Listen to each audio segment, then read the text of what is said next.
പുതിയ സർക്കാർ അധികാരത്തിൽ വന്ന ശേഷം എക്സൈസ് രജിസ്റ്റർ ചെയ്ത് 20,669 കേസുകളാണ്. ഇതിൽ 1,983 മയക്കുമരുന്ന് കേസുകളുമാണ്. 4,616 പേരെ എക്സൈസ് അറസ്റ്റ് ചെയ്തെന്നും മന്ത്രി എം ലിജു FB പോസ്റ്റിൽ വ്യക്തമാക്കി. ആർ അനന്തകൃഷ്ണൻ വിവരങ്ങളുമായി. അനന്തൻ, ഇപ്പോൾ ആഭ്യന്തര വകുപ്പിന്റെ പോലീസിന്റെ ഓപ്പറേഷൻ തൂഫാൻ മുന്നോട്ട് പോകുന്നു. അതിലാണ് ഓപ്പറേഷൻ തണ്ടറുമായി എക്സൈസ് വകുപ്പും മുന്നോട്ട് പോകുന്നത്. എത്രത്തോളം വലിയ പുരോഗതി എക്സൈസ് വകുപ്പിന്റെ നീക്കങ്ങൾക്ക് ഉണ്ടായി എന്നതാണ് എം ലിജുവിന്റെ പോസ്റ്റിൽ പറയുന്നത്.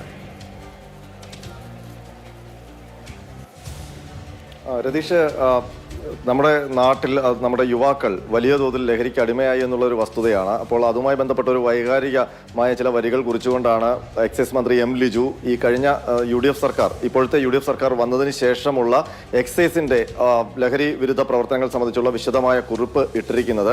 അതിൽ തന്നെ എക്സൈസ് വകുപ്പ് ആരംഭിച്ചിരിക്കുന്ന ബോധവൽക്കരണ പരിപാടി, ജനകീയ ബോധവൽക്കരണ പരിപാടിയായ മയങ്ങില്ല കേരളം എന്നുള്ളത് സംബന്ധിച്ചുള്ള അതിന്റെ പ്രാധാന്യമൊക്കെ വിവരിക്കുന്നുണ്ട്. അതിനൊപ്പമാണ് എക്സൈസിന്റെ എൻഫോഴ്സ്മെന്റ് പ്രവർത്തനം ആയ ഓപ്പറേഷൻ തണ്ടറിന്റെ ഭാഗമായി രജിസ്റ്റർ ചെയ്തിരിക്കുന്ന കേസുകളുടെ വിവരം കൂടി പുറത്തുവിട്ടിരിക്കുന്നത്. ഒരു പക്ഷേ നമ്മൾ ആ കേസിന്റെ കണക്ക് കേൾക്കുമ്പോൾ ആശങ്കപ്പെട്ടു പോകും. കാരണം ഇത്രയേറെ ലഹരി കേസുകൾ കേരളം പോലൊരു കൊച്ചു സംസ്ഥാനത്തുണ്ടോ എന്ന് അതിശയപ്പെട്ടു പോകും. ഇത് എക്സൈസിന്റെ മാത്രം കണക്കാണ്. UDF സർക്കാർ അധികാരത്തിൽ വന്ന ശേഷം എക്സൈസ് ഡിപ്പാർട്ട്മെന്റ് ഉദ്യോഗസ്ഥർ സംസ്ഥാനം ഒട്ടാകെ നടത്തിയത് 24,131 റെയ്ഡുകളാണ്. ഇതിൽ 20,669 കേസുകൾ രജിസ്റ്റർ ചെയ്തു. അതിൽ തന്നെ 1,983 കേസുകൾ ലഹരി പിടുത്തവുമായി ബന്ധപ്പെട്ട കേസുകളാണ്. 3,444 കേസുകൾ അബ്കാരി കേസുകളാണ്. മറ്റ് പുകയില വിരുദ്ധ കേസുകളടക്കം ചുമത്തിയിട്ടുണ്ട്. അതിൽ ഇത്രയും കേസുകൾ 20,000-ലധികം കേസുകളിലായി 4,616 പേരെയാണ് അറസ്റ്റ് ചെയ്തിരിക്കുന്നത്. അതിനൊപ്പം തന്നെ 268 കിലോ കഞ്ചാവ്, 324 കഞ്ചാവ് ചെടികൾ, 292 ഗ്രാം ഹെറോയിൻ, 846 ഗ്രാം MDMA. അപ്പോൾ അത് MDMA സംബന്ധിച്ച് അത് വലിയൊരു അളവാണ്.